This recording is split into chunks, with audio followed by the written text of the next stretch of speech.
Pode começar.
Ontologia e epistemologia são duas palavras que derivam do grego. A ontologia é o estudo do ser enquanto ele mesmo, né? Vou colocar aqui, ontologia é estudo do ser.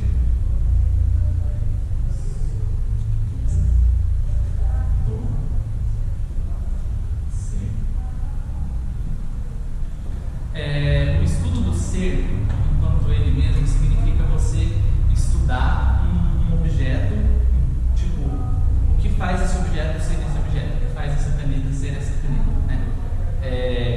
Seria, de uma certa forma, estudar a essência, a substância de um objeto que daria para o objeto as características que ele tem. Já que eu falei substância em filosofia tem um significado diferente do que o que a gente está acostumado, né? Geralmente a gente está acostumado a entender substância como um material químico, né? Alguma coisa do tipo a substância dessa caneta seria plástico. Não, em filosofia, substância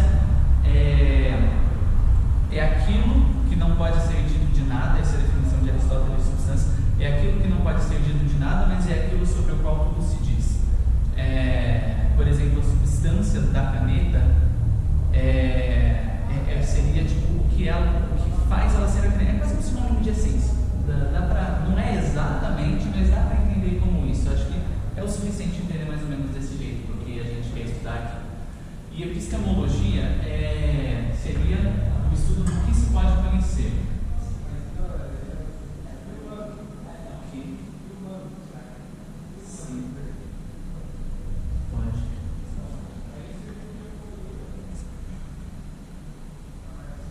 Isso. Seria basicamente um estudo sobre como que nós, seres humanos, conseguiríamos obter um conhecimento e saber que aquele conhecimento é verdadeiro, né? Esses dois temas, eles estão sempre se relacionando na filosofia, principalmente por causa desse lance aqui do ser, que faz o ser o que ele é, e aí a gente vai chegar principalmente em frente, a gente vai debater se a gente pode conhecer o ser, se a gente pode conhecer que uma coisa realmente é o que a gente acha que ela é. Enquanto metafísica é uma palavra que ela é empregada muitas vezes com significado errado, mas ela nem tem um segundo significado justamente por causa desse uso errado dessa palavra. Metafísica, geralmente as pessoas acham que é o estudo daquilo que é imaterial, é o estudo daquilo que é transcendental, né? Então, tipo, o estudo de Deus, teologia seria metafísica. Na verdade, não é assim. Metafísica é um nome antigo para ontologia. Ontologia é um termo que veio depois, no século XVII, se eu não me engano, e antes metafísica era o que se usava no lugar de ontologia. Então, teoricamente, são sinônimos.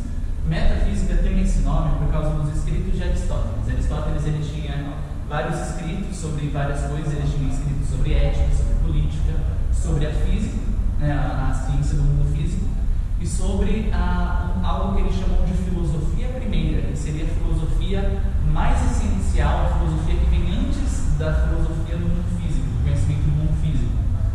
E isso, o primeiro nome da metafísica foi filosofia primeira, que foi o nome que o Aristóteles deu. Só que aí a filosofia, ela passou a filosofia de Aristóteles, ela não chegou diretamente de Aristóteles até nós, né? Boa parte dos filósofos antigos foi assim. Então tiveram várias pessoas que estudaram e organizaram os textos dos filósofos antigos em livros, em conjuntos de livros, assim, textos separados num único livro, para uma forma de organização mesmo, igual se faz na biblioteca, por exemplo, que você tem os livros de um tema em um lugar e os livros de outro tema no outro. A filosofia primeira do Aristóteles, ela foi catalogada por um desses estudiosos da filosofia depois dos estudos sobre a física. Então, metafísica, na verdade, significa depois da física, que é um nome simplesmente por organização. Foi só para organizar. Seria o sexto do Aristóteles que vem depois da física. Então, você estuda a física, depois você estuda o que está depois da física, depois você estuda o que está metafísica. Então, é um nome de catalogação. Depois, um filósofo no século XVII viu que esse nome não era um nome preciso e sugeriu a mudança do nome ontologia, que é o estudo do ser. Então, a metafísica era o estudo do ser, mas hoje em dia, por causa de tantas pessoas usando essa palavra do jeito errado, ela meio que adquiriu esse novo significado de ser um estudo transcendental. Então, a gente pode falar que é igual ao mesmo tempo que é diferente de ontologia. Mas o foco principal aqui são esses dois, ontologia e epistemologia, né? Mas a próxima vez que vocês escutarem metafísica, vocês já sabem o que é e se a pessoa está usando a palavra do jeito certo ou não. Tem muita gente que vai falar de coisas transcendentais e falar as coisas metafísicas, né? Não é bem assim que funciona. Mas enfim, aí para a gente ter uma noção mais ou menos de como surgiu essas duas coisas, a ontologia é uma coisa que já vem desde antes dos pré-socráticos, né? Por exemplo, alguns filósofos como Tales de Mileto, Demócrito, todos eles tentaram entender o universo, o que dava ordem no universo, que fazia o universo do jeito que ele era, né? Eles sugeriram a ideia de physis, que seria uma essência que faz o universo ser o que ele é. E isso, na época, ainda não era entendido como ontologia, só que depois se agrupou isso no campo da ontologia, né? A gente entende que esses filósofos estavam fazendo ontologia. E epistemologia é uma coisa que a gente vê aparecer primeiramente com uma ênfase maior assim em Platão, né? Para falar de Platão, eu falo de Sócrates e Platão junto, porque Sócrates não deixou nenhum escrito e Platão era um discípulo de Sócrates. E nos livros de Platão dá para você diferenciar às vezes o que é a ideia de Sócrates e o que é a ideia de Platão, mas às vezes não muito. Então, quando eu falo de Platão, eu estou falando de Sócrates junto um pouquinho, apesar de ter umas certas discordâncias entre Platão e o Sócrates, que são uns detalhes assim que a gente não vai se apegar muito. Mas eu vou diferenciar principalmente entre Platão e Aristóteles aqui, dando essa introdução, né? Então, Platão, na ontologia dele, ele falava sobre o mundo das ideias, né? O mundo das formas. Todo mundo aqui estudou na escola a alegoria da caverna, né? Que tem várias pessoas acompanhadas numa caverninha e aí elas veem as sombras projetadas na parede da caverna, do mundo real. A pessoa consegue se livrar dessa correntinha, ver o mundo real, tenta avisar as pessoas dentro da caverna que aquilo que elas estão vendo não é real, que o que é real está lá fora, e as pessoas vão lá e matam as pessoas que saíram da caverna. Porque não aceitaram o que ela disse. Isso Platão escreve isso por causa do porque Sócrates, o mestre dele, foi condenado à morte pela prática da filosofia dele, pelo que ele falava. Ele foi condenado a beber cicuta.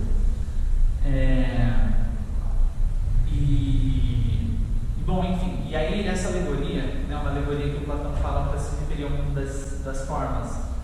O mundo das formas, então, ele seria um mundo onde existe a forma perfeita das coisas que faz as coisas serem o que elas são, né? Então, no mundo das formas, você teria uma forma perfeita de uma mesa e essa mesa seria uma representação indireta dessa forma perfeita da mesa, né? E seria essas formas que dariam para o ser as características de ser, as características do que ele é. Então, essa meio que é a ontologia platônica, né? E a alegoria, então, as sombras na caverna seria o mundo real e o mundo real fora da caverna seria, na verdade, as formas. O filósofo seria essa pessoa que consegue alcançar as formas, mas quando ele tenta trazer para as outras pessoas, as pessoas não querem ouvir ele, né? Então, a epistemologia platônica, ela é bem, é bem no começo, né, disso, então não é uma coisa muito desenvolvida, mas Platão desenvolve o conceito de anamnese, que é o conceito de memória, porque num diálogo dele, né, os textos platônicos são na forma de diálogo, existe esse questionamento como que eu consigo garantir que o conhecimento que eu obtenho é verdadeiro, né? Porque ele vai perguntar assim: se eu não conhecia algo antes, como que eu vou saber se aquilo que eu acho que eu conheço é verdadeiro ou não? Então Platão introduziu o conceito de anamnese, que significa memória, e ele fala que a gente lembra do mundo das formas. É justamente por causa dessa lembrança, como conhecimento prévio, que a gente consegue garantir que o conhecimento que a gente tem é verdadeiro. Depois, com Aristóteles, a gente vai ter a ontologia, ou as 4 causas aristotélicas, né, que são causa formal, causa material, causa final e causa eficiente, que essas 4 causas dariam para as coisas, tipo a substância, ela ser o que ela é, né? A causa formal seria meio que aquilo que, por exemplo, vamos pegar essa cruz. A causa formal dessa cruz é ser uma cruz, né? Simplesmente ser o que ela é. A causa material é do que ela é feita, então madeira, metal. A causa eficiente é quem fez essa cruz. Seria o artesão que esculpiu a madeira, né? E colocou o ferro no molde, né? O metal ali no molde para sair as imagens de Jesus na medalha, né? E a causa final seria para que aquilo é destinado, né? A causa final, ela dessa cruz é ser um objeto de oração, ser um objeto de meditação. E essa seria então um pouco da ontologia da Aristóteles. Eu estou passando bem por cima porque eu quero passar por isso rápido para já chegar na filosofia moderna, para não ocupar muito tempo. A epistemologia do Aristóteles é um pouco mais complexa. Ele vai falar da alma do ser humano, que a alma ela se assemelha ao objeto, então começa a conhecer aquele objeto. Seria uma explicação seria uma ocupação uma explicação que ocuparia muito tempo. É melhor não tentar se aprofundar nela, senão eu vou ficar aqui pelo menos uns 10 minutos explicando um pouco da epistemologia de Aristóteles e vai consumir tempo. Então, mas tem uma epistemologia em Aristóteles, mas era o começo disso, né? Então a gente tem a chegada dos filósofos medievais. Santo Agostinho entrou em contato com as obras de Platão. Santo Agostinho é profundamente platônico. Tanto que se vê na forma mais poética que ele escreve a filosofia dele. Ele relaciona muito Deus com esse mundo das formas do Platão. Ele fala que as coisas são o que elas são porque elas estão na consciência de Deus, né? Seria a inteligência de Deus que faria as coisas serem o que elas são, né? Deus colocou isso na criação, então meio que as ideias de Deus seriam essas formas. E aí a gente tem São Tomás de Aquino, que na verdade eu quero falar mais profundamente sobre São Tomás de Aquino no final da apresentação da semana que vem. Quando eu tiver terminado de falar sobre a filosofia contemporânea, então eu quero voltar para São Tomás de Aquino para a gente fazer uma leitura contemporânea de São Tomás. Mas basicamente São Tomás ele era profundamente aristotélico. Acontece um resgate dos textos do Aristóteles, mais ou menos na época do São Tomás de Aquino, um pouco antes, ali, século XII, em que os textos do Aristóteles eles tinham sido preservados pelos muçulmanos. A gente tem filósofos muçulmanos que eram aristotélicos, que tinham os textos do Aristóteles, que estavam perdidos para os europeus assim, por vários séculos, né? A gente tem Averroes e Avicena, que São Tomás de Aquino conheceu, inclusive tem um livro de São Tomás que chama Contra os Averroístas. E enfim, esse contato com os muçulmanos trouxe de volta então os textos de Aristóteles que tinham sido preservados, né? São Tomás de Aquino estuda Aristóteles e é considerado um filósofo aristotélico, tanto que Santo Agostinho é considerado um filósofo platônico. Então a gente vê na filosofia de São Tomás uma metodologia muito mais esquematizada, assim, né? Enquanto Platão e Santo Agostinho eram mais poéticos, né? A gente vê em Aristóteles e em São Tomás essa filosofia mais esquematizada, mais rígida, mais científica. Bom, aí no final da Idade Média a gente tem as inovações na tecnologia que levam às inovações na economia, e a gente tem a passagem do feudalismo para o capitalismo. Isso vai desembocar no Renascimento, né, que essas mudanças na estrutura social levam ao enfraquecimento do dogmatismo religioso da Igreja Católica. As pessoas começam a pensar de um jeito mais racional e menos místico. Isso vai influenciar então não suas artes, mas também a forma de pensar, que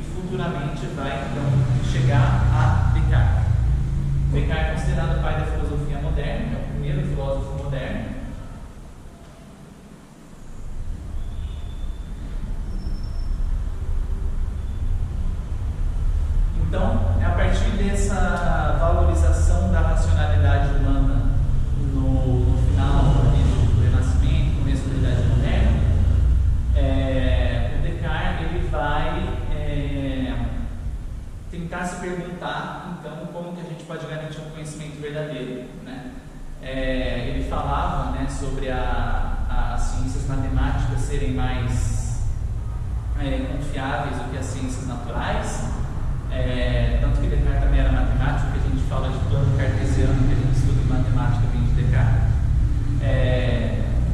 tanto que a filosofia de Descartes também é a filosofia cartesiana, filosofia de Descartes, então o plano cartesiano que a gente estuda na escola é desse cara também. O Descartes, então, ele vai realmente fazer essa pergunta, né, como que a gente pode garantir o conhecimento como verdadeiro, né? Então ele fala que o primeiro passo é duvidar de tudo, né? Ele vai fazer isso nas meditações metafísicas, que é a principal obra dele, que ele vai começar a duvidar de tudo. Então ele fala, e se eu duvidar que as minhas percepções são reais? Então eu começo a duvidar das ciências naturais, eu duvido dos meus sentidos, da minha visão, da minha audição, do meu olfato, do meu paladar, do meu tato. Então eu começo a duvidar disso. Isso pode ser falso. Aí ele pensa assim, mas a gente também pode começar a duvidar das verdades matemáticas. Porque, isso é uma coisa que vai parecer que o Descartes viaja na maionese, mas na verdade ele está falando isso mais como uma hipótese para fazer esse exercício dele sobre como que a gente pode ter certeza do conhecimento. Isso na verdade tem um gênio maligno manipulando a gente, controlando a nossa cabeça, para fazer a gente acreditar que 2 mais 2 é 4, sendo que 2 mais 2 na verdade seria 5. E a gente tem todas as evidências que 2 mais 2 é 4, mas é tudo manipulação desse gênio maligno, seria tipo meio que um deus do mal. Ele não escreveu isso porque na época se ele escrevesse isso seria, né, se dá muito mal. Mas seria tipo meio que um deus do mal, assim, entre aspas, que queria enganar você. E ele te dá todas as evidências para achar que 2 mais 2 é 4, mas na verdade 2 mais 2 seria 5. Como que então, vamos duvidar das verdades matemáticas. Aí ele começa a duvidar de tudo. Quando ele duvida de tudo, ele percebe que ele não consegue duvidar da dúvida, porque mesmo que ele duvide da dúvida, ainda seria uma dúvida, e a dúvida é uma ideia. E ele vê, né, ele fala, nós temos ideias porque nós pensamos, né? Então, se nós pensamos, eu não consigo duvidar da minha própria existência. Aí ele chega no penso logo existo, cogito ergo sum, em latim, né? A partir disso, então ele vai começar a desenvolver e tentar procurar o que é real, o que a gente vai ter certeza que é real. Então vamos ver as nossas percepções no mundo real. Você ama sua mãe. Pode ser que a sua percepção da sua mãe seja uma mentira. Pode ser que a sua mãe não exista, sua mãe seja uma invenção do gênio maligno que está fazendo você falar sozinho. E ele está fazendo isso para te enganar. Só que uma coisa é real. Já que você é real, você pensa, os pensamentos são reais, a sua percepção, a sua ideia da sua mãe é real. Então pode ser até que a sua mãe não seja real, mas a sua ideia dela é real. E aí o Descartes ele vai então começar a investigar as nossas ideias. Nossas ideias são reais, né? E aí ele vai chegar em algumas ideias que o ser humano não seria capaz então de inventar, né? Que não poderia vir do ser humano, né? Seria as ideias de perfeição, de Deus, né? E ele fala, o ser humano que é imperfeito e é finito, ele não poderia pensar em algo infinito, em algo onipotente, perfeito. Então essas ideias elas não podem vir da gente. E ele vai falar então que essas ideias elas foram colocadas na nossa cabeça por Deus. Então a gente só tem ideia de Deus porque Deus colocou essa ideia na nossa cabeça. Então essa seria então para Descartes a prova da existência de Deus, é o que a gente chama de prova ontológica, que também aparece em Santo Anselmo. E essa prova é um pouco problemática, eu vou falar mais para frente, mas então ele vai falar, nós temos essas ideias porque são ideias inatas. Isso é uma coisa que a gente vai pegar bastante para falar sobre alguns erros muito comuns hoje em dia. Tem muitas pessoas que vão defender esse lance de ideias inatas quando falando de moralidade, beleza, por exemplo. Mas a gente chega lá. Ideias inatas. Seriam ideias presentes na gente desde que a gente é um bebezinho.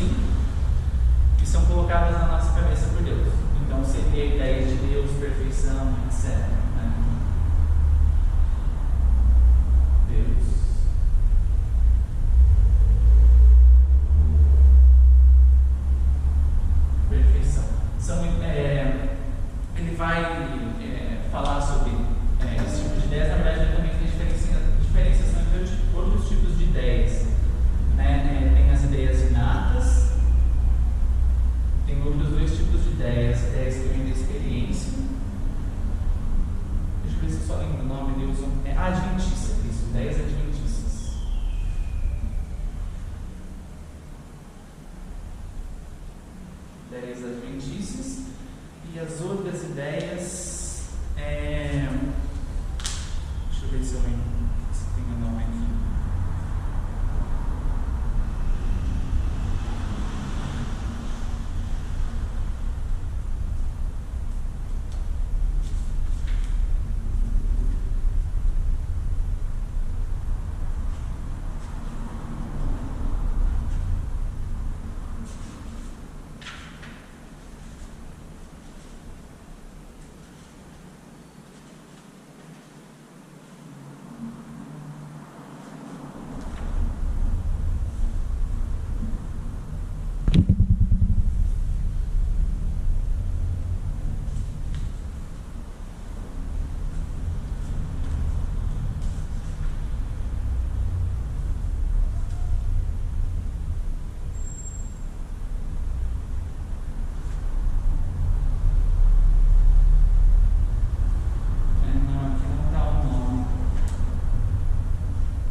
Então as ideias inatas são as ideias colocadas na nossa cabeça por Deus, que a gente tem desde que a gente é criança.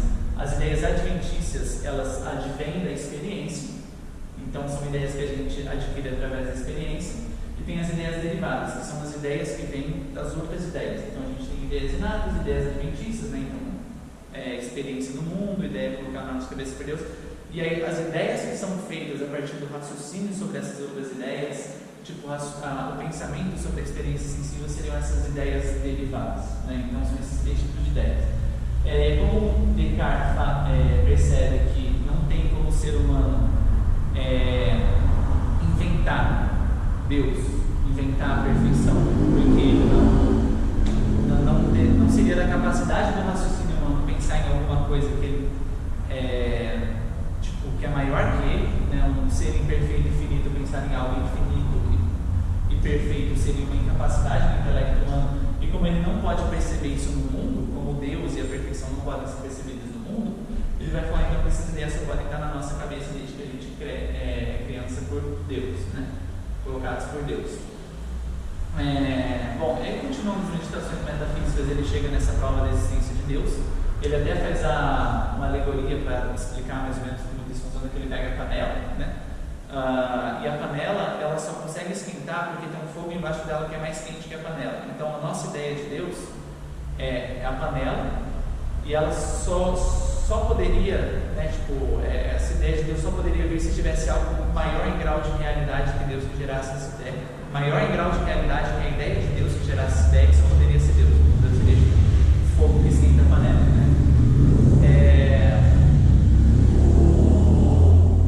E aí a partir disso ele ele chega nessa prova da existência de Deus e ele fala, então se Deus existe, e aí o Deus do Descartes era os cristãos, Descartes era católico, não era um católico muito santo, né? Mas teoricamente era católico,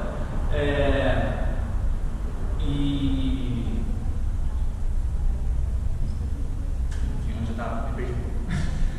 Ele chega nessa prova da existência de Deus, e aí o Deus do Descartes é o Deus cristão, que é um Deus todo benevolente, né, onibenevolente. Então ele fala, não tem como Deus estar me enganando, não tem como ele permitir a existência de um gênio maligno, então eu posso confiar nas minhas percepções. Então a partir da prova ontológica da existência de Deus, eu tenho a confiança nos meus conhecimentos, que eles são verdadeiros, né? A confiança de que o mundo ao meu redor é verdadeiro.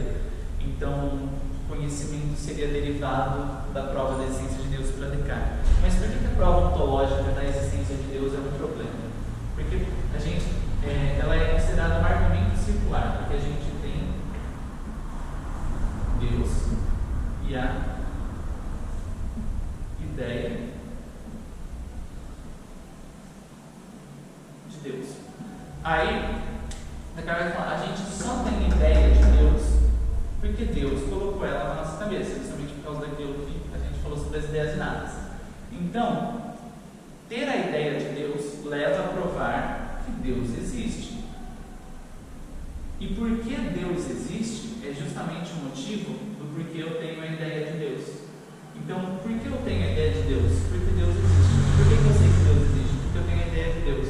Então, isso é considerado um argumento circular, tipo, do ponto de vista da lógica, essa prova da existência de Deus, na verdade, não pode ser considerada uma prova, porque tipo, a única prova dessa prova é ela mesma. Então, como não vem de uma coisa de fora que justifique ela, não pode ser considerado um argumento válido. É a mesma coisa que alguém te perguntar. Deixa eu ver um exemplo de um argumento circular.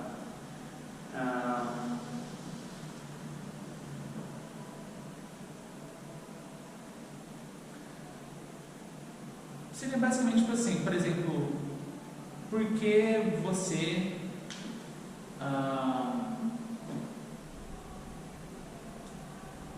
por que você é um ser humano? Porque eu preciso me alimentar para continuar vivo. E por que você precisa se alimentar para continuar vivo? Porque eu sou um ser humano. Então, tipo, é um exemplo bem bobinho assim de argumento circular, mas tipo, você vê que não é uma coisa que funciona, sabe? Se uma ideia depende da outra para ser justificada, mas essa outra ideia também depende da primeira ideia para ser justificada, uma justifica a outra, ao mesmo tempo nenhuma justifica ninguém. Então, não é considerado uma prova verdadeira da existência de Deus. O argumento de Santo Anselmo é mais ou menos parecido com esse. Descartes provavelmente tirou esse tipo de raciocínio lendo Santo Anselmo, não tem que saber disso com certeza, mas é a mesma estrutura de argumento, né? Então, a gente tem em Descartes, esse vai ser o ponto principal que eu vou querer pegar aqui, que é as ideias inatas. Porque eu estou escolhendo os temas que eu estou falando aqui sobre filosofia moderna, e também nessa semana que vem sobre filosofia contemporânea, com base no que a gente pode relacionar com o catolicismo, né? Então, tem vários outros que eu poderia falar, tem Giordano Bruno, tem Spinoza, tem Hegel, tem Leibniz, só que eles não, o que eles falam, tudo pode se relacionar com o catolicismo, só que eu estou querendo pegar aquilo que realmente é mais importante assim, para a gente pegar. Então, estou descartando algumas coisas, mas o Descartes não foi para os Descartes.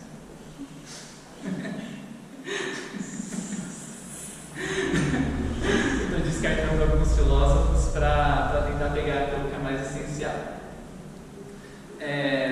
Então, o próximo filósofo que eu quero trabalhar, a gente tem três, que são o Descartes é considerado racionalista, porque para o Descartes existe uma superioridade do intelecto, podemos ser um assim, uma superioridade do intelecto com relação à experiência. Eu vou colocar um olhinho para falar sobre a experiência sensível. Nos empiristas, essa lógica se inverte. Vamos falar aqui dos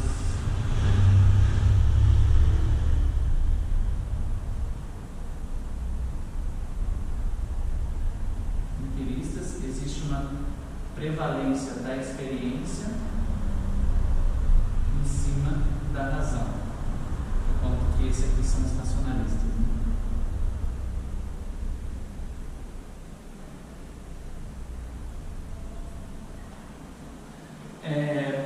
Os três empiristas principais que eu quero trabalhar é Francis Bacon, John Locke e David Hume. Eu vou passar bem rapidinho pelo Francis Bacon, só para falar como que os empiristas influenciaram a gente bastante. Mas o Francis Bacon ele mais se relaciona mais com essa filosofia da ciência, né? Antes do Francis Bacon, a gente tinha como considerada a forma de obter um conhecimento confiável, a forma proposta por Aristóteles, que era chamada de conhecimento dedutivo. No conhecimento dedutivo, você pegava uma coisa que era mais universal e ia para o particular. Sempre era de algo maior para o particular. O que isso significa? O método dedutivo de Aristóteles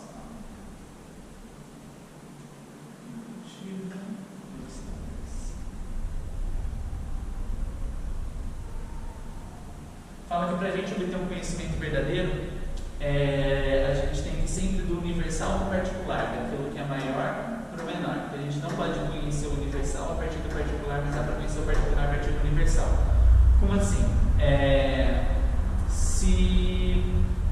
Para saber que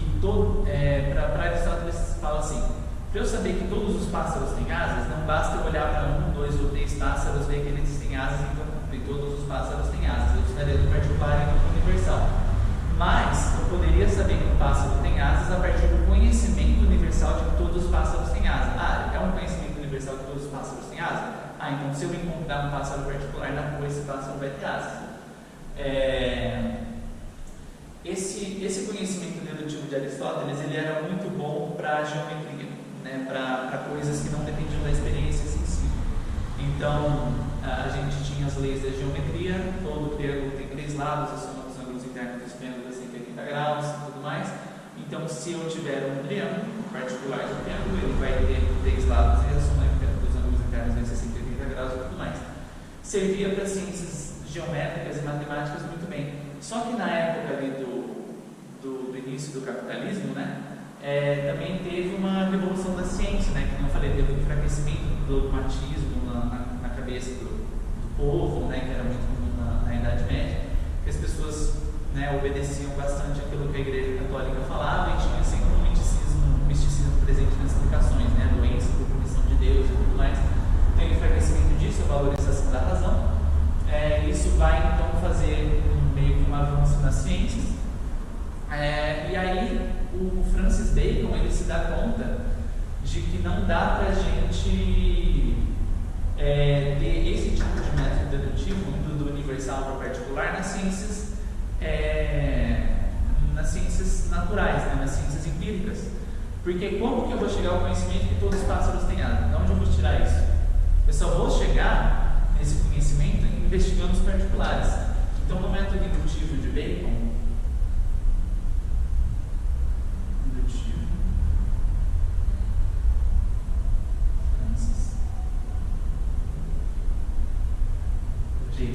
a gente tem no particular indo para o universal. Oi? Achei que você tinha desenhado a história, mas agora que eu vi.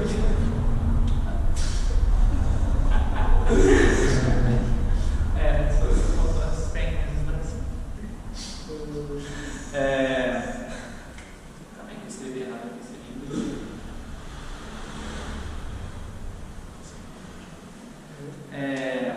No método indutivo de Francis Bacon, então, a partir do desenvolvimento das ciências naturais, ele desenvolve um novo método, que é o indutivo em oposição ao dedutivo. No indutivo, você vai do particular para o universal. Mas como que você pode obter um conhecimento verdadeiro? E aí que entra o lance do porquê os empiristas eles são tão importantes até hoje.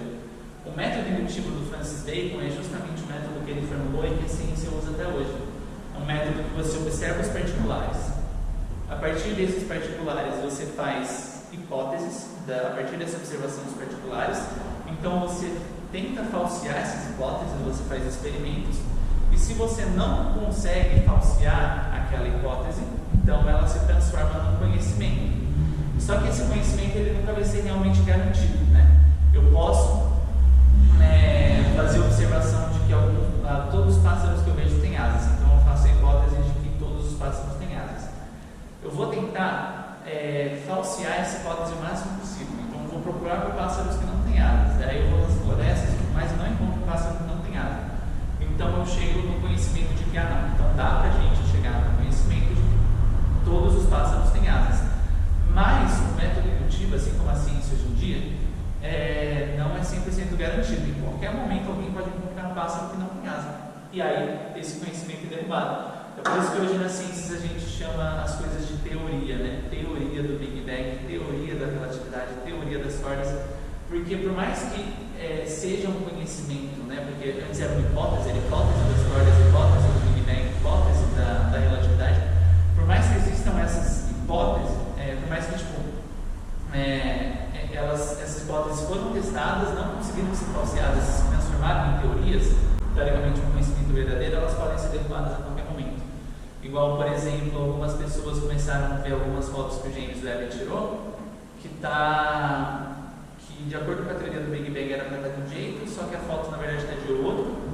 E aí algumas pessoas estão falando que a teoria do Big Bang pode começar a sofrer um abalo a partir dessas fotos do telescópio James Webb. Então, em algum momento, a teoria do Big Bang pode ser falseada. Então, não é um conhecimento 100% garantido, mas é o conhecimento que a gente tem, é a forma de conhecimento que a gente tem para conseguir fazer ciências naturais, né? se a gente estivesse usando isso aqui, a gente simplesmente não faria ciências naturais. Então, o Francis Bacon foi uma perícia extremamente importante, principalmente na história da ciência. O método científico é dele. E aí a gente tem os outros dois empiristas que eu quero falar aqui, que o primeiro deles é o Locke, o mesmo que é o pai do liberalismo.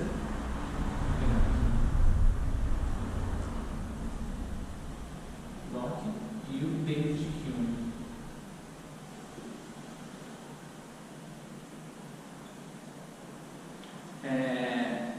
O Locke, ele vai... o mais importante da gente saber do Locke, o Locke ele fez filosofia em várias áreas, né? Ele é considerado o pai do liberalismo, que é de filosofia política, né?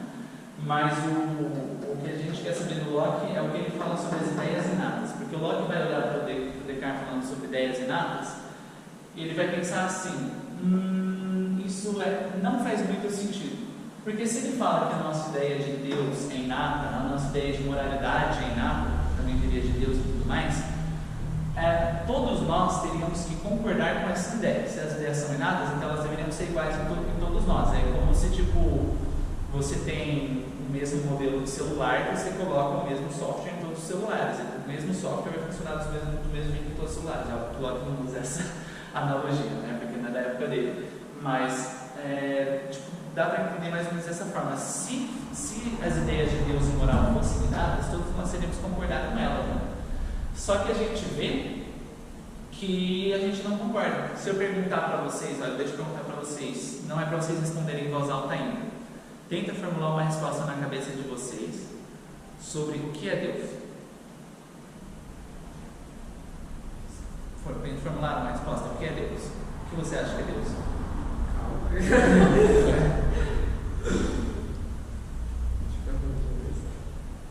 Vamos formulando das de vocês. O que é Deus? Seria um ser onipotente para todos, pode estar em qualquer lugar ao mesmo tempo. E qual a resposta você pensou? Eu pensei que Deus é Deus. E qual você pensou? Não há ninguém que explique, ninguém que não entenda. E o que você pensou? Deus é um ser superior, criador. E se a gente perguntar isso para um índio que não conhece o monoteísmo? Ele não vai ter Deus? Ele tem os deuses dele, mas se você chega para um índio que não conhece o monoteísmo, pergunta para ele o que é Deus? Será que ele vai dizer que é um ser superior, criador? Pode ser, mas pode ser que não. E se você perguntar para uma criança o que é Deus? Uma criança. Nova pergunta, hein? Então, se Deus é uma ideia inata, todos nós teríamos que ter a mesma resposta. Se eu perguntasse para vocês o que é Deus, qualquer pessoa, um ateu, um pagão, todos eles teriam que dar a mesma resposta. Só que Locke vê que isso não acontece, né? Até porque na época dele tem as descobertas dos índios, né? Que não conheciam o monoteísmo e tudo mais, na época dele já tinha acontecido. Não só dos índios, né, mas também os povos da África, que também tinham a forma de paganismo deles e tudo mais, os outros povos, e ele via que e a moralidade também era diferente, né, porque, por exemplo, para eles não era um absurdo por exemplo, comer carne humana. Para a gente isso é considerado imoral, mas para eles não era. Então, como que a moralidade vai ser uma ideia inata se a gente discorda sobre o que é moral e o que não é? Isso é uma das evidências que o Locke pega para criticar as ideias inatas, mas a outra é sobre o que ele vai diferenciar entre ideias simples e ideias complexas.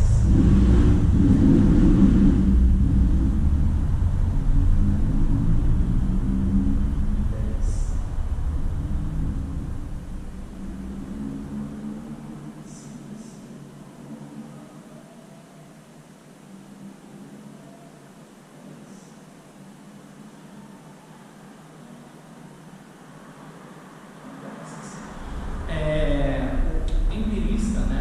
Só um ponto antes disso. Empirista significa defender que todo conhecimento é obtido através da experiência empírica, né? Então, Locke ele é um empirista justamente por causa disso que ele vai falar agora. Ele vai falar que o ser humano ele nasce como uma tábula rasa, é a expressão que o Locke usa. todo ser humano, a mente de todo ser humano como nasce, como se fosse uma folha em branco, e que ela é impressa pela experiência sensível. Igual essa lousa, ela estava em branco antes de eu começar a escrever nela, seria então a mente de um recém-nascido. E a experiência sensível vai escrevendo as coisas que ele conhece. Todas as ideias, então nesse caso, seriam só desses dois tipos aqui, né? As ideias adventícias e as ideias que a gente tem a partir da nossa experiência, né? E ele vai, né, provar isso não só através dessa falta de concordância, como também da falta de necessidade de ideias inatas. Porque ideias como Deus, perfeição, na verdade são aprendidas por nós. Geralmente você vai ter os seus pais que vão te ensinar o que é Deus, né? Você tem a religião que vai te ensinar o que é Deus, o seu contexto social que vai ensinar o que é Deus para aquele contexto social, a própria ideia de perfeição também. Mas como que a gente vai ter, por exemplo, como que a ideia de perfeição surgiu então? Como que a gente tem a ideia de perfeição? Porque a gente não percebe perfeição no mundo. Locke vai falar que a ideia de perfeição na verdade seria uma ideia complexa e que as ideias complexas derivam das ideias simples, né? Então, a partir da experiência sensível, a gente tem as ideias simples. Por exemplo, eu tenho a ideia simples de marrom e eu tenho a ideia simples de duro. Elas são coisas da experiência sensível. Marrom é uma coisa que eu percebo pela visão e duro é uma coisa que eu percebo pelo tato. Quando eu olho para essa coisa e falo que ela é marrom e que ela é dura, eu estou juntando ideias simples e formando uma ideia complexa. E a junção das ideias simples formando as ideias complexas é o que faria a gente, então, ter as ideias das coisas no mundo, né? Por exemplo, eu tenho a ideia de uma maçã, porque a maçã é a junção é uma ideia complexa, que é a junção das ideias simples de vermelho, esférico, doce, pequeno, falando da extensão corporal. E aí, né, seria a junção dessas ideias simples, duro, ela faz determinado som quando você morde, e aí juntando tudo isso, então você vai chegar no que seria a ideia de uma maçã. Então, a partir da junção dessas ideias simples, você cria a ideia de maçã. E agora você sabe que aquilo que você tem é uma maçã. E para o Locke, isso é assim para todas as ideias que a gente tem, até a ideia de Deus.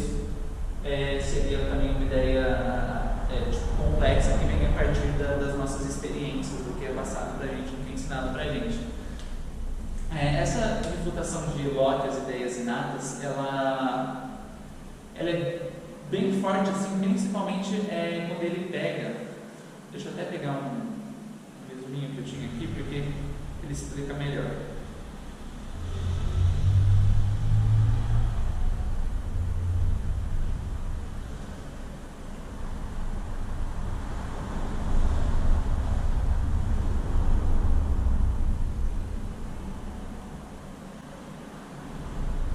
Ela vai ser uma refutação muito enfática, pelo menos para mim é uma refutação muito grande das ideias inatas, justamente por causa desse lance da falta de concordância, né?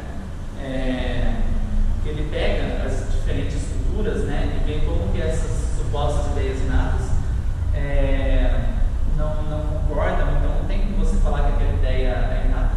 E também muitas coisas que a gente fala serem ideias inatas, né, muitas coisas que os racionalistas falavam ser ideias inatas, na verdade acabavam sendo meio vagas, eles não conseguiam definir muito bem, e acabava caindo num terreno meio nebuloso, não dava para falar que aquele conceito de ideia inata era um conceito verdadeiro. Então, esse empirismo do Locke acaba fazendo muito mais sentido. Então, a gente vai ter esse empirismo do Locke como um ponto fundamental aqui para a gente refutar as ideias inatas, né? Então,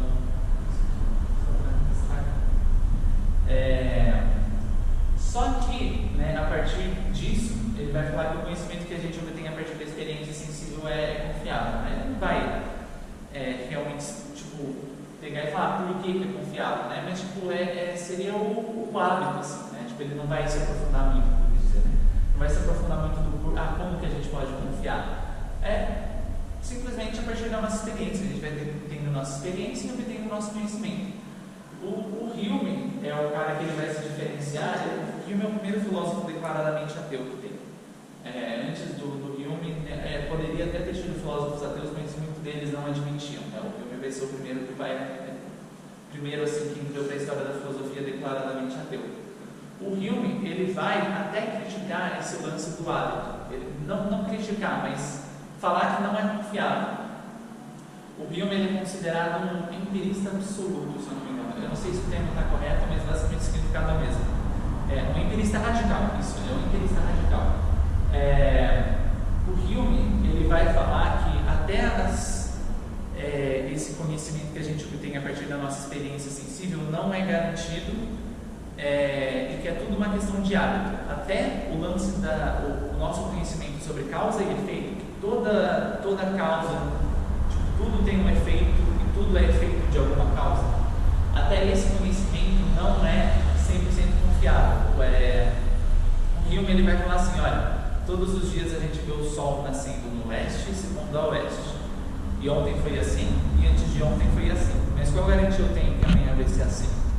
Eu não tenho nenhuma garantia, eu percebo isso pelo hábito, mas o hábito não é garantia de conhecimento verdadeiro. Então, primeiro ele vai falar que todo conhecimento é indutivo, e que tudo é uma questão do hábito, assim. Não dá nem para garantir que você... não dá para garantir nem que o universo tenha uma causa. É isso que vai ser o lance que o Hume acaba dando uma crise de fé, assim, quando ela é introduzida na aula de filosofia, né? Porque eu estudo filosofia na PUC, junto com os seminaristas, né? E o Hume, ele é um filósofo que ele sempre causa uma série de perguntas, assim. Os alunos seminaristas ficam muito encucados quando o Hume é apresentado nas aulas, porque isso que ele fala sobre a gente não ter certeza de que a causa e efeito é uma coisa verdadeira, de que é necessário, né? É uma coisa que coloca em xeque justamente o fato de o universo ser consequência de uma causa, né? Se a causa e efeito é uma coisa que a gente acha ser verdadeira pelo hábito, mas que não é nenhuma garantia, que garantia eu tenho que o universo é uma causa? Pode ser consequência de nada. Então ele é um filósofo que ele causa um certo problema quando ele é apresentado em sala de aula. Mas basicamente essa ideia do Hume, né, de que causa e consequência não é uma verdade absoluta, necessária, e que sim é uma coisa que a gente acha que é verdade por causa do hábito, é uma coisa que também ficou muito importante na história da filosofia ocidental, né? Deixa eu pegar destacado aqui.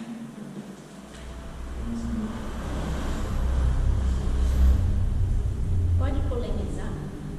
Pode. Quem foi? Diga. Pergunta. Alguma sociedade tem uma ideia de Deus inferior?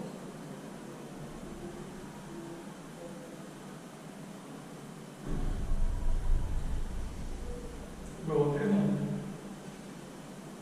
Mas alguma coisa impede que alguma sociedade tenha uma ideia de Deus inferior? Então,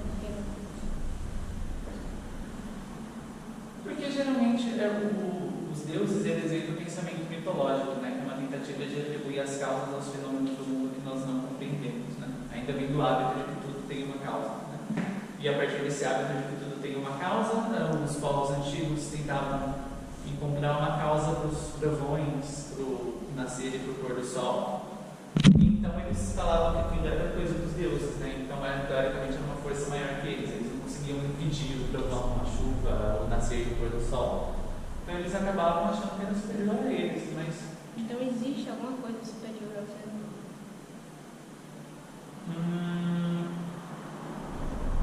O que seria superior? Sim, É? O que seria o superior ao ser humano? Então, porque esse é o lance. Só, os fenômenos da natureza, hoje em dia a gente sabe que eles são causados por fenômenos naturais. O raio é a descarga elétrica e tudo mais. O nascer e o pôr do sol é a rotação da Terra. Então isso é uma coisa que a gente não pode parar, é mais forte que a gente. Mas o que seria ser superior, né? Para falar de algo superior, aí você já está dando uma explicação mais transcendental, assim, tipo, que algo é maior em grau de poder e perfeição que o ser humano. E aí, volta na sua pergunta, de que alguma cultura teria um Deus que fosse inferior? Não sei, acho que não. Porque Deus é essa ideia de um ser superior, né? Seria a causa das coisas presentes no mundo inteiro, né? Não seria mais que uma pessoa. Então seria uma ideia concordante. Seria. Mas mais por uma questão de como que os deuses surgem nas culturas, né? Não dá para falar que isso é uma ideia inata. A ideia de Deus superior isso é uma ideia inata. Não dá para falar que a falta de concordância cancela as ideias inatas. Dá. Porque se a ideia de Deus fosse nada, todo mundo teria a mesma ideia de Deus. Por que Deus vai colocar ideias diferentes de Deus na cabeça de Mas cada existe um? o pecado original. Oi? Mas existe o pecado original. Existe. De acordo com a fé católica, existe o pecado original, que é o que faz a gente pecar, né? Mais que o pecado original, que torna a gente propenso ao pecado. Mas, tipo, isso é um dogma que você não, tipo, vamos ver, você nasceu com uma ideia de pecado original ou foi ensinado para você o que é o pecado original? Ou foi ensinado? Você não tem a ideia de pecado original, é dado inato na sua mente, entendeu? Esse que é o lance das ideias inatas. Seria Mas o pecado original não seria uma ideia inata. Seria uma explicação para o fato de você não ter essa concordância entre as pessoas. Porque se você já veio ao mundo com uma ideia inata de Deus, porém você também veio com o pecado original que corrompe a sua ideia de Deus, você não vai ter mais a ideia pura. Isso pode ser uma explicação, mas o problema é provar essa explicação. Então também não dá para provar que o contrário é verdadeiro.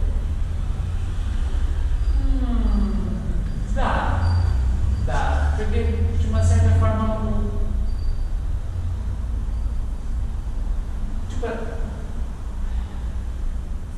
é um bom questionamento, na verdade,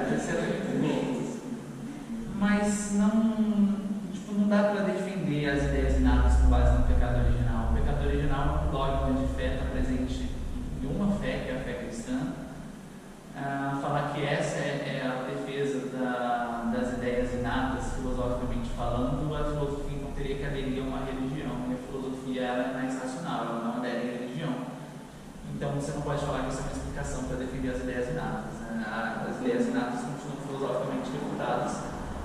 Porque se você precisa de uma explicação religiosa para defender as ideias inatas, então é religião, né? Se a gente conseguir uma explicação filosófica para provar o pecado original.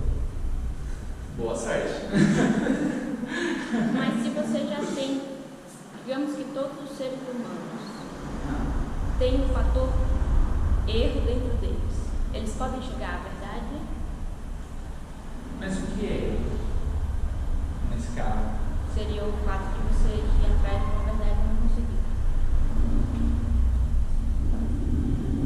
Sim, de fato. A gente pode errar e a gente está tentando buscar o conhecimento verdadeiro porque a gente pode errar. Mas calma aí, foi essa pergunta de novo. A minha pergunta é a seguinte: se todos os seres humanos têm um fator de erro dentro deles, você pode chegar à verdade? Essa é a pergunta da epistemologia. O que se pode conhecer. É o que a epistemologia está tentando saber. A gente pode chegar à verdade? Como que a gente chega à verdade? Não, mas essa epistemologia não está considerando esse ponto que eu estou colocando. Se o ser humano tem esse fator propensão ao erro, ele pode chegar à verdade? Então, essa pergunta, ele pode chegar à verdade? Como um fator de propensão ao erro? Primeiro, então, você teria que... A pergunta é mais ou menos o seguinte: você pode enxergar a luz com uma venda nos olhos? E se retirar, né? É graça.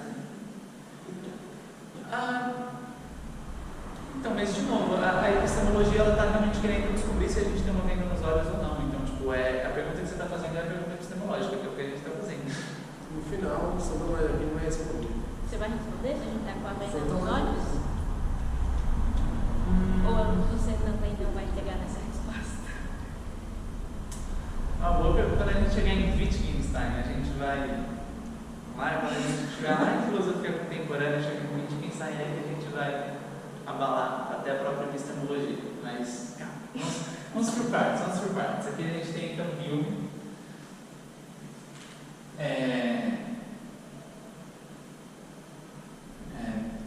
Vamos colocar aqui que todo conhecimento é hábito, que foi o que ele disse.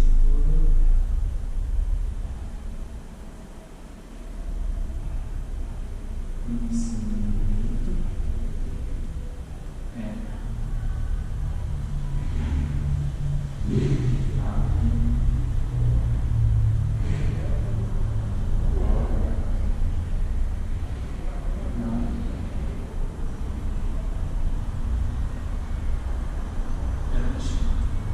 Ele é bem cético com relação à forma de obter conhecimento.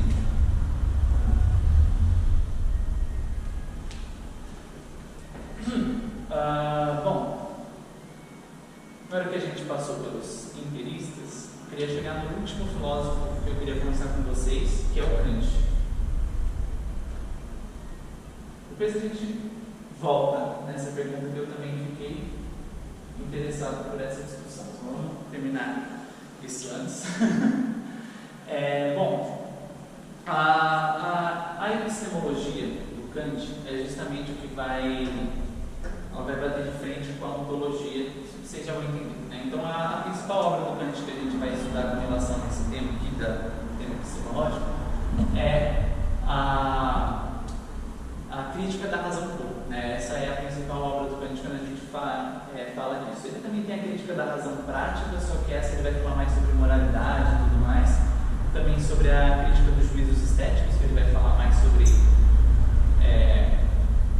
a arte, beleza, e tentar juntar a razão teórica com a razão prática, mas o que a gente mais quer é a crítica que mais tem a ver com esse assunto, é a crítica da razão pura.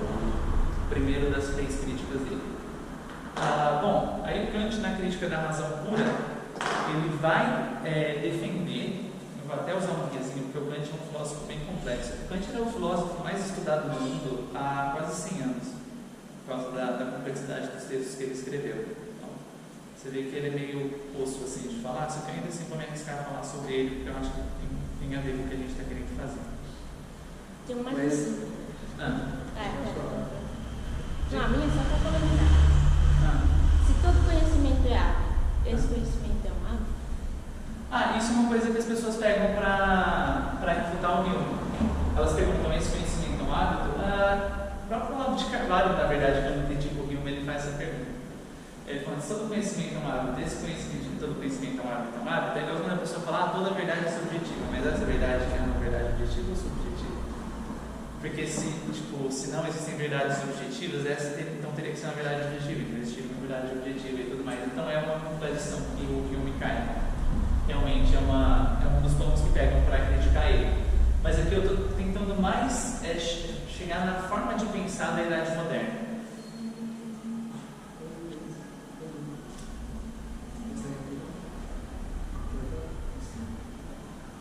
Até os próximos sábados.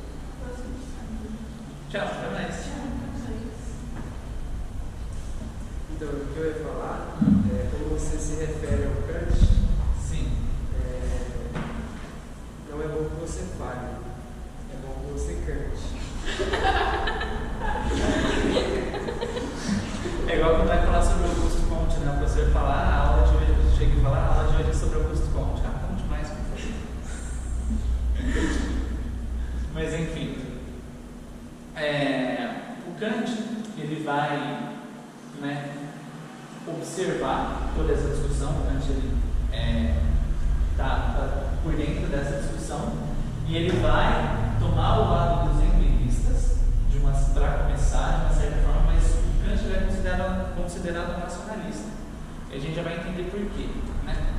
Então, Kant, realmente todo conhecimento vem com a experiência, a gente não tem essa ideia de Deus, de perfeição e esse tipo de transcendentais, mas inclusive isso é um bom tempo. Seria, basicamente, as ideias inatas seriam as ideias transcendentais, então seria beleza, moral, Deus, perfeição, tudo mais. Ideias inatas dá para puxar. Se beleza é transcendental, feiura também Não, esse seria o problema do mal em Santo Agostinho, né?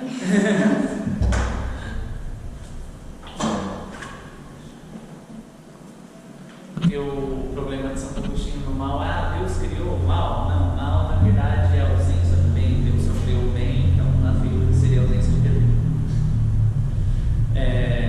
Mas enfim, voltando. O Kant ele não vai defender a existência dos ideias inatas, ele vai defender que todo conhecimento ele é obtido através das experiências, só que ele chega numa problematização, acho que dá para dizer aqui, que é o fato de que como que a gente consegue concordar se nós não temos as mesmas experiências, né? Como que a gente consegue ter uma concordância no conhecimento se a gente não tem as mesmas experiências. Esse livrinho aqui ele tem uns desenhos, porque ele chama Grande História Visual da Filosofia, ele ajuda a lembrar, um lembrete assim, quando vai falar de filosofia ou quando está antes de uma prova assim, muito legal.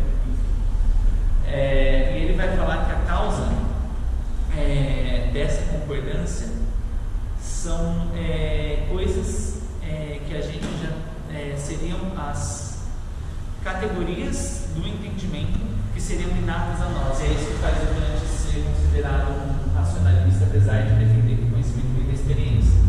Kant ele vai, então, voltando à problematização do Kant. Kant vê e fala, sim, todo conhecimento é obtido através da experiência, mas como que a gente concorda se nós não temos as mesmas experiências? Kant então vai falar que nós já temos inatos em nós, na nossa consciência, mecanismos de organizar o mundo, né? Primeiro, a gente tem o espaço e o tempo, que são formas de representação a priori. Quando eu falar de um objeto, primeiro eu situo esse objeto no espaço e no tempo, essa luz está em cima da mesa. Agora, a nossa consciência ela vai se estruturar desse jeito. Quando a nossa consciência vai entender um objeto, primeiro ela vai ver ele no espaço e no tempo, seriam as formas de representação a priori. E aí então ele passa pelas 12 categorias do entendimento, que então fariam a gente ter uma ideia organizada do mundo ao nosso redor. As 12 categorias do entendimento são a unidade, a pluralidade, totalidade, realidade, negação, limitação, substância e acidente, causa e efeito, reciprocidade, possibilidade e impossibilidade, existência e inexistência, necessidade e contingência. Se eu explicasse todas, eu ia perder bastante tempo aqui falando sobre elas, até porque necessidade e contingência são ideias filosóficas que eu também precisaria explicar o que era e tudo mais. Mas basicamente, quando pegando por exemplo o conceito de unidade, pluralidade e limitação, né, que seriam as 3 primeiras, só para dar um exemplo do que seriam essas categorias do entendimento. A categoria do entendimento da unidade, vamos supor que a gente vê um cesto de maçãs em cima de uma mesa na cozinha. A categoria do entendimento da unidade faria a gente ser capaz de observar cada maçã como um objeto individual. Da pluralidade seria o que faria a gente ser capaz de identificar outras maçãs, que tem outros objetos além daquela maçã, e que também são maçãs. E a ideia da limitação seria, a categoria, né, do entendimento da limitação, seria essa categoria que faz a gente perceber a maçã como um objeto limitado e que dá espaço para outros objetos ao redor, né? E aí a causa e efeito também seriam, aí a gente tem uma influência do Hume no Kant, a causa e efeito não seriam uma coisa intrínseca ao universo, uma coisa necessária do universo, assim, uma categoria de conhecimento, e que seria uma forma da gente entender o mundo ao nosso redor. E para a gente pensar, né, de uma forma um pouco mais compreensível sobre as categorias do conhecimento, seria mais interessante, para a gente entender melhor, né? A gente poderia perguntar como que seria o nosso entendimento sem elas, como que seria o nosso entendimento sem as categorias da unidade, da pluralidade e da limitação, né? Sem a categoria do entendimento da unidade, a gente não conseguiria diferenciar os objetos entre si, seria tudo uma grande confusão visual, não conseguiria separar essa cruz dessa mesa, desse fichário, desses livros, seria tudo uma coisa só. E da pluralidade eu não conseguiria identificar que existem outros livros além de um livro só em cima dessa mesa. E da limitação, faria eu não ser capaz de enxergar nada além ou só da mesa ou só do livro.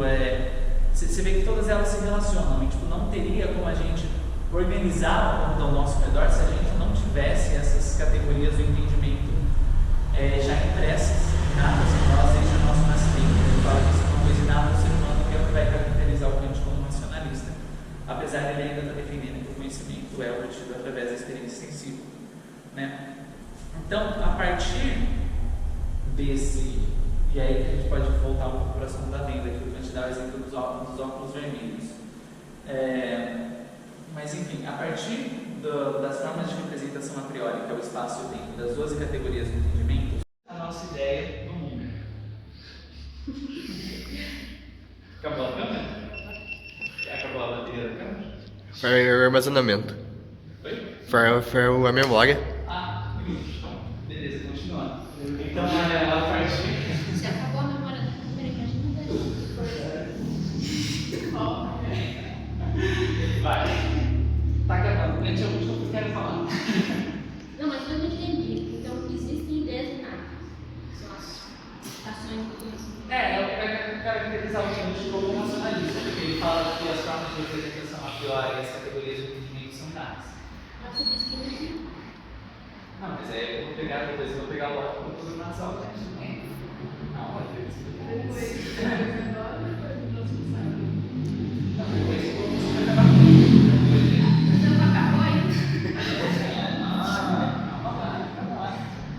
Kant é o mais legal, porque a partir do Kant a gente vai começar a ver um outro problema na forma como os católicos pensam a filosofia, né? Depois eu vou voltar, porque os dois problemas principais são as ideias inatas e a ontologia. É as duas coisas que a gente vai derrubar hoje, né? Então, vamos lá. Então, voltando para o Kant. Então, Kant fala que para a gente ter essa concordância do nosso conhecimento obtido a partir das nossas experiências, porque a gente já tem impresso em nós de forma inata as formas de representação a priori, que é situar os objetos no espaço e tempo, e as categorias do entendimento. Então, ele vai falar que a partir disso, a nossa visão do mundo, a forma como nós aprendemos o mundo ao nosso redor, ela só acontece depois de passar por isso, porque se fosse antes de passar por isso, a gente não seria capaz de entender o mundo ao nosso redor. Tem que passar pelas categorias do entendimento antes, para a gente organizar a ideia do mundo e ter então a nossa visão estruturada do mundo. E a partir disso, o Kant ele vai separar então o que é o fenômeno do que é a coisa em si. Na filosofia clássica, né, que é a junção da filosofia antiga com a medieval, a gente tinha a ideia de que os objetos são exatamente como eles se apresentam para nós. Então, essa cruz se apresenta para mim sendo marrom de madeira e tendo Jesus de metal. Então, essa cruz é marrom de madeira e tem Jesus de metal. A partir de Kant, a gente não vai ter essa correspondência, percepção, realidade tão grande, né? Justamente porque a causa e o efeito, a unidade, a pluralidade, a limitação, o espaço e o tempo não seriam características do objeto, mas categorias do entendimento humano.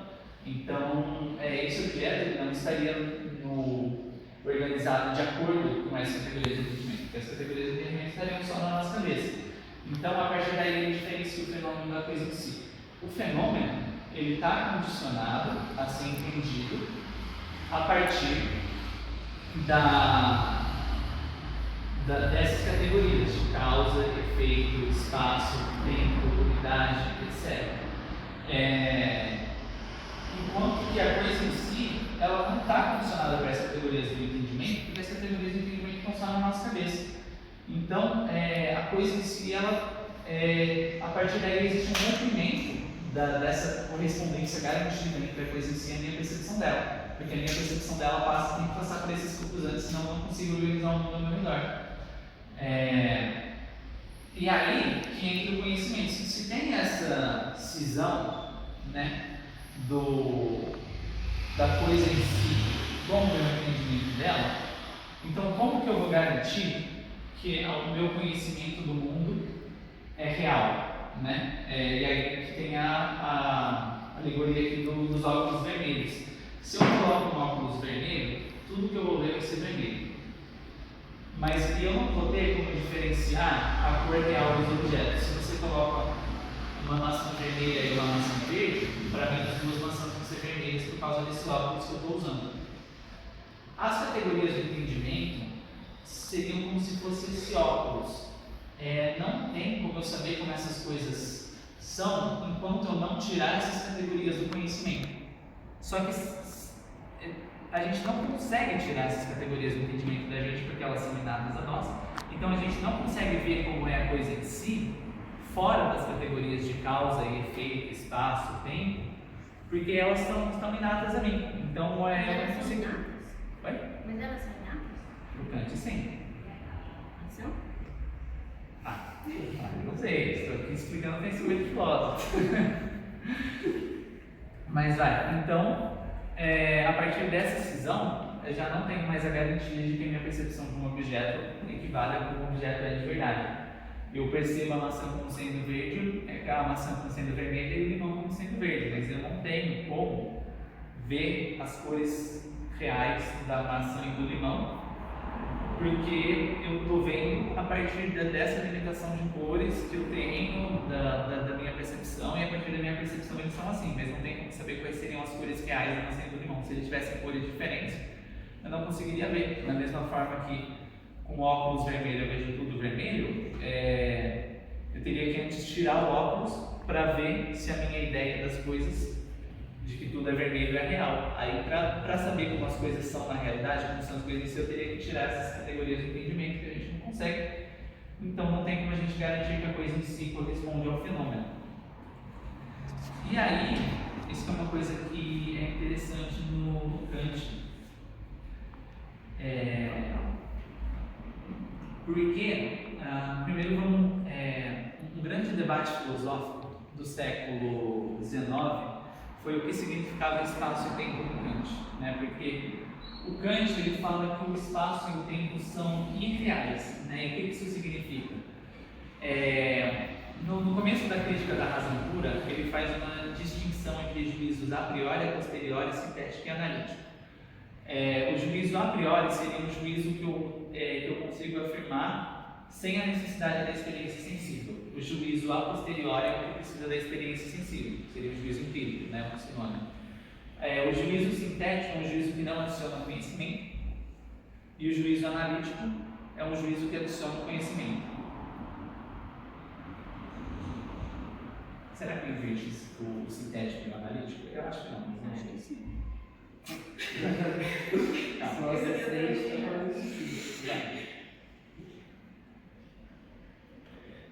Juízos sintéticos e analíticos. Isso. Os juízos analíticos são juízos que o predicado está contido na própria definição do sujeito.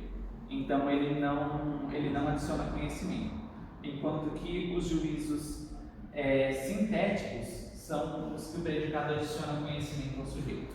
Então, via de regra, né, o Kant ele vai falar os juízos analíticos são a priori e os juízos sintéticos são a posteriori. Porque os juízos analíticos não adicionam conhecimento, não precisam da experiência sensível, e os juízos sintéticos adicionam conhecimento e não precisam da experiência sensível. Só que também existem juízos que eles são sintéticos a priori. Você não precisa da experiência sensível, mas você adiciona conhecimento. E um exemplo desse tipo de juízo sintético a priori é, por exemplo, os conhecimentos de geometria que a gente tem. A geometria não é considerada uma experiência sensível, a geometria ela é toda feita ali no campo das ideias. Mas a gente consegue derivar diversas formas de conhecimento a partir da geometria, a partir do estudo da geometria, né? Como, por exemplo, num triângulo retângulo, a soma dos catetos, a soma do quadrado dos catetos é igual ao quadrado da retângulo. Isso não essa ideia, ela não está presente na definição de triângulo, nem na definição de triângulo retângulo. A definição de triângulo é um polígono de 3 lados, e de triângulo retângulo é que tem um ângulo reto nesse triângulo. Mas a gente tem esse conhecimento que é sintético, adiciona conhecimento e que é a priori porque não precisa da experiência em si. E é isso que vai motivar a investigação do Kant. Como que é possível a existência de juízos sintéticos a priori, né? E aí, voltando aonde eu estava, o espaço e o tempo, por que ele vai falar que o espaço e o tempo são irreais? O espaço e o tempo, eles, se eles fossem coisas fora de nós, né, coisas concretas, a gente precisaria da experiência para conhecer eles. Mas eu não preciso da experiência para saber que na Rússia o espaço é tridimensional e para saber que na Índia o tempo passa. Então ele vai falar que essas coisas são irreais. O espaço e o tempo eles não existem de forma concreta. E sim, eles são uma forma de nós entendermos o mundo. Isso não significa que não tenha uma espacialidade, não tenha uma temporalidade. Mas significa que não são coisas... como que eu posso dizer? Isso é um dos grandes pontos de dúvida na hora da gente... que é justamente você tentar entender o que ele está querendo falar que o espaço e o tempo são irreais. Não quer dizer que as coisas são irreais, tipo, não existe uma espacialidade, não existe uma temporalidade, até porque a gente está no espaço e o tempo está passando. Mas o espaço e o tempo, eles... O tempo está passando. Mas o espaço e o tempo, eles são mais conceitos que a gente tem para organizar o nosso entendimento do nosso redor. Não existe um elemento chamado espaço, no qual todas as coisas estão contidas, e um elemento chamado tempo que determina a sucessão da ordem de eventos. É a sucessão da ordem de eventos que a gente entende como sendo tempo e a disposição das coisas que a gente entende como sendo espaço. Se fossem coisas reais, a gente precisaria da experiência sensível, seguinte, para entender essas coisas.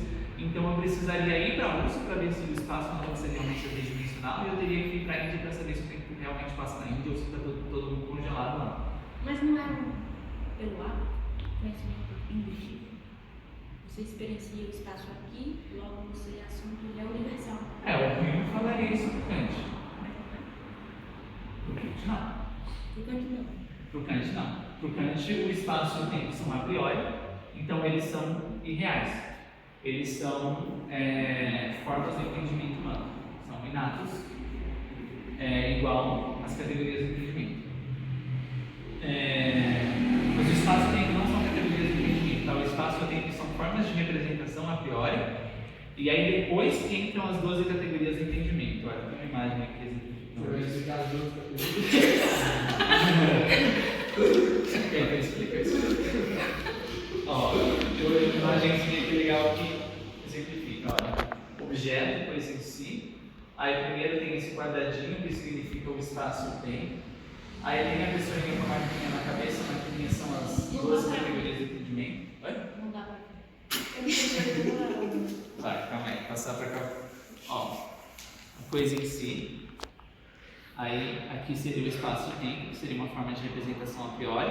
Então é interpretado pelas categorias do entendimento, para então a gente chegar no fenômeno que está dentro da nossa cabeça da coisa em si. O nosso fenômeno não é a maçã, mas o objeto, a coisa em si, nada garante que ele seja igual ao nosso fenômeno, porque ele passa por essas categorias. Olha, Ó, coisa em si, aí passa pelo espaço-tempo em forma de representação a priori, depois a nossa cabeça vai aplicar as duas categorias de entendimento para criar o fenômeno.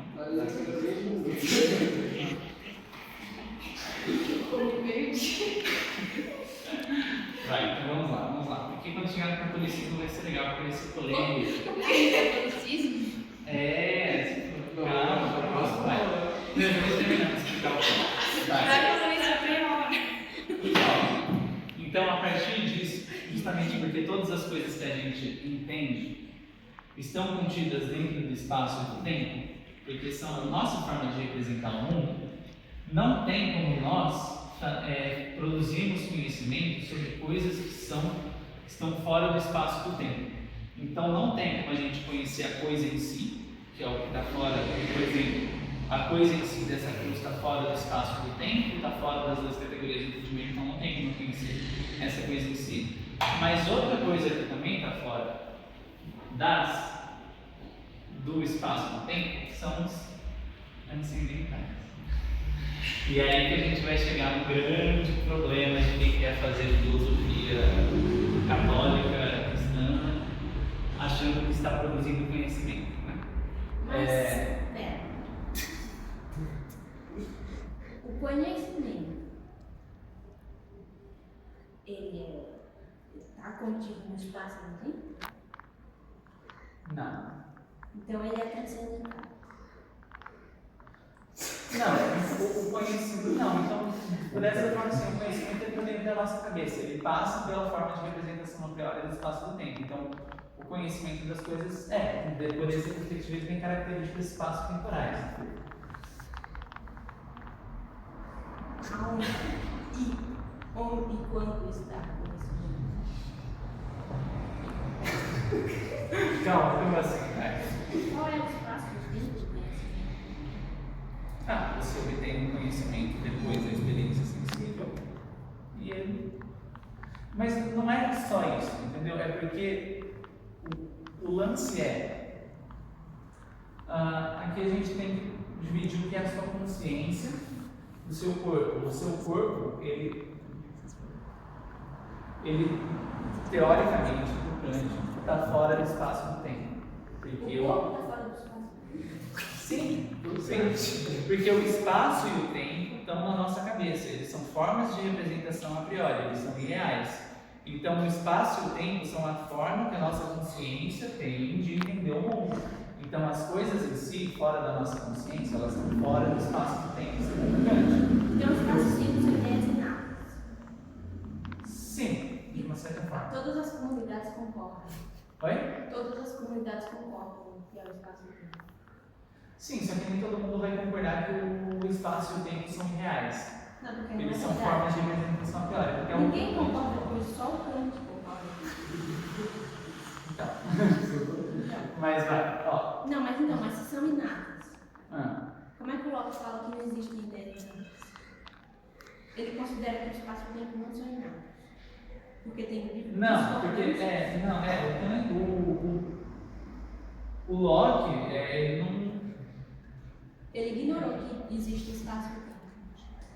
Não, o Locke ele não vai falar sobre esse lance do espaço e do tempo serem formas de representação a Não, priori. mas não precisa ser forma de representação, pode ser só o espaço. Como você conhece o espaço. É uma ideia. É uma ideia que a gente, pro Locke, sempre uma ideia que a gente adquire através da experiência sensível. Na experiência sensível a gente não no espaço, dentro do tempo. Não, pro Locke é isso. Quem vai problematizar isso é o Kant. E o Kant acha que você não aprendeu o que é espaço. Não, o Kant vai tentar derrubar, na verdade. Mas... Não existe espaço. Acho que vai cair. O que é que o Kant entendeu como espaço? Essa é uma das grandes discussões filosóficas do século XIX, que é espaço e tempo para Kant. Justamente porque ele vai falar que as coisas estão fora do espaço e do tempo. Mas o que a gente está querendo falar aqui, no geral, é porque vocês entenderam mais ou menos o que o Kant quis dizer. Não.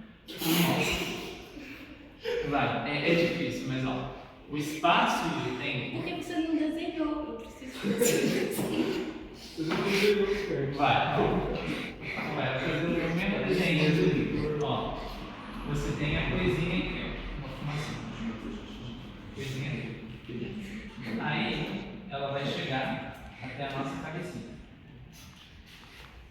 Só que, justamente porque o Kant vê que eu não preciso ir para um lugar para saber como é o espaço e o tempo lá, o espaço e o tempo não vão ser objetos de existência concreta. Eles Mas vão... espera, eu não preciso ir para a Austrália para saber que o canguru pula.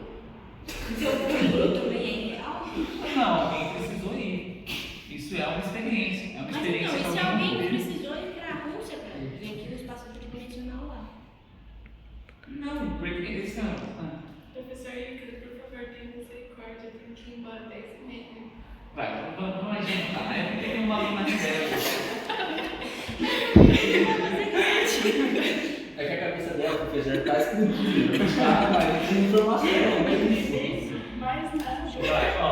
Aí vai passar então pelas formas de representação a priori, que são os Não, tá, a espaço gente e entendeu, pode tempo. passar para o final. E aí vai ter as categorias do entendimento, que é aquela maquininha que está no incrível, que é da nossa cabecinha. E aí então vai fazer o fenômeno da maçãzinha, que teoricamente seria isso aqui é a relação da alveira causante. Pronto. Resumo, vai. Sim, entendi. Resumo da aula, vai. Aí no final das contas, o que acontece? Então, porque aí, né, o Kant diz isso. Ok, nós não conseguimos conhecer a coisa em si, porque ela está fora do espaço-tempo. Então, como que eu vou fazer o estudo do ser enquanto ele é a chamada crise da ontologia ou crise da metafísica, que acontece depois do Kant, se o meu conhecimento da coisa em si, ele é limitado por essas formas de representação aqui, né? Se eu não tenho nenhuma garantia de que a minha percepção do objeto corresponde ao objeto real, não tem como eu fazer uma ciência desse objeto. Não tem como eu fazer uma ontologia e ver e fazer o estudo do objeto enquanto tal. Mas esse objeto está no espaço-tempo? Para o Kant, não. Ó, O objeto não está no espaço-tempo. Não. O conhecimento também não está. Porque o espaço e o tempo para o Kant são irreais. Não, mas eles o são conhecimento formas de também não tá. representação. Oi? O conhecimento também não está no espaço-tempo. Eu não sei se Kant chega a falar se o conhecimento está no espaço-tempo. Não, porque no final das contas, o que o Kant está querendo dizer é que não dá para conhecer. Então, se não dá para conhecer, não precisa disso. Não, ele não está. Conclusão, podemos ir embora. Porque nós não precisamos disso. Exatamente. A gente também não, porque Vai. você está falando da coisa real, a gente não vai ter como. Vai, ó, vai. Porque não chegou no. Ó, vai, para aqui. Ela já não tá querendo mais nada. Eu acho que o Kant chegou no nosso limite.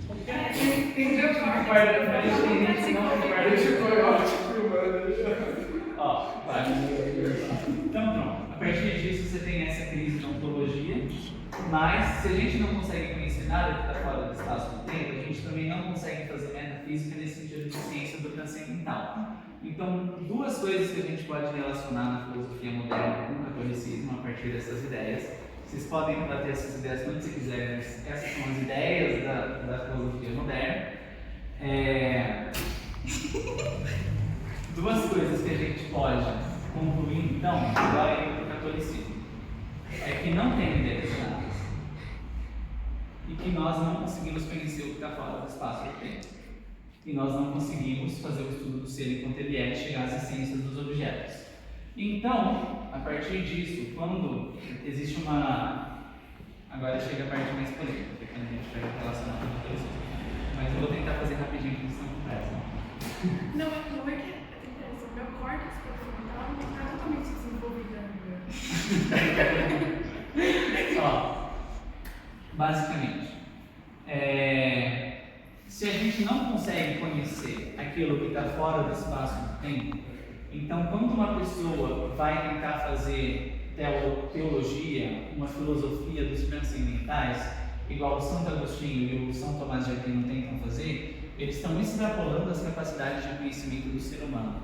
Não é possível provar a existência de Deus, não é possível chegar à essência das coisas, não é possível fazer uma ciência de Deus, não é possível aumentar o nosso conhecimento de Deus, não é possível chegar a Deus pela razão, porque Deus está fora do espaço-tempo e a nossa razão é intrinsecamente espaço-temporal. Então, qualquer pessoa que vire para você e fale, olha, tem um caminho para chegar a Deus pela razão, é esse. Essa pessoa, ela não entende filosofia, ela não estudou filosofia, porque o que a gente tem na filosofia desde isso, tiveram pessoas que tentaram refutar o que a gente não conseguiram. Você tem os neotomistas não são levados a sério na filosofia. A gente acabou de refutar.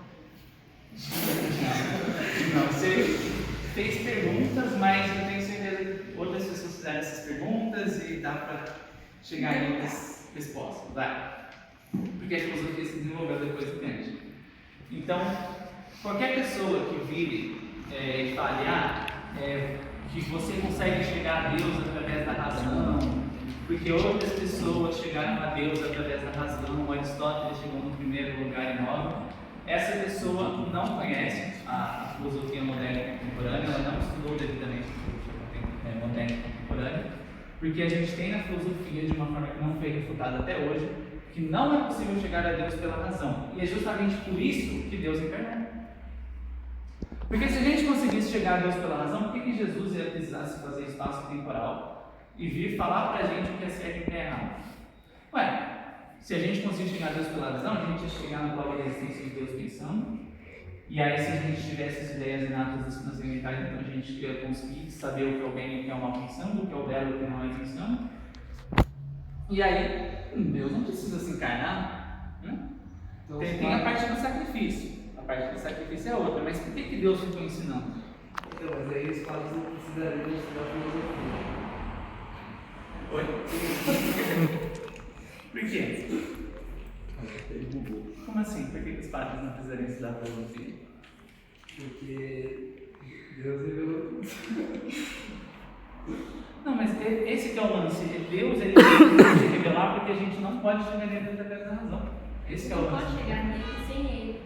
Porque a nossa consciência, ela é espaço-temporal. Se tudo que a gente percebe é condicionado pela espaço-temporalidade, a gente não consegue chegar em um ser que não é espaço-temporal através da razão. Então, não é possível chegar a Deus através da razão. A gente tem isso já definido, travado, congelado na filosofia moderna e filosofia contemporânea. Pode ser que alguém refute isso? Pode ser. Boa sorte, ninguém conseguiu até hoje. Igual tem os neotomistas que ninguém, os neotomistas não são considerados filósofos, assim, eles no máximo são teólogos. E aí a gente, então, e uma crítica também que a gente tem às ideias inatas é também quando a pessoa vai querer falar sobre beleza, né? Essa música é mais bonita que aquela. Essa arte é superior àquela. Para isso você tem que definir o que é beleza, você tem que falar como que você conhece o transcendental do belo, porque você não conhece, então também você não consegue falar de uma forma filosoficamente coesa que uma música é mais bonita que outra. Sendo filosoficamente honesto, você não consegue falar que a nona sinfonia de Beethoven é melhor que um funk carioca, porque você teria que explicar como que você conhece o belo e por que a nona sinfonia de Beethoven se aproxima mais do belo. Mas mesmo que ele explicasse, ele foi pra fora da caverna, e a naturalmente Não. Porque essa é a explicação platônica do porquê ele consegue enxergar as formas. Só que.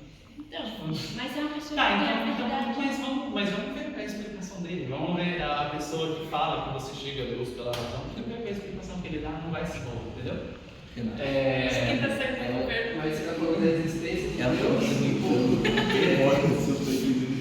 dois. Você não consegue chegar mais. Porque eu vou falar do São Tomás de Aquino na próxima. Vocês querem que eu fale agora? Não. Obrigado.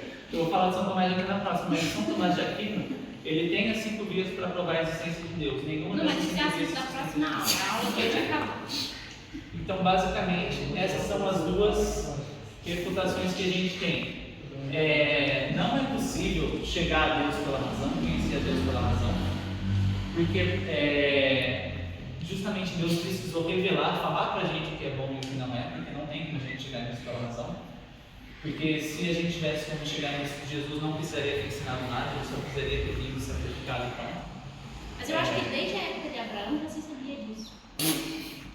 Não, mas tudo que a gente tem é em relação de Deus, porque Deus falou para os profetas e tudo mais. Exatamente. Ele já sabia que não podia chegar a Deus sem Deus.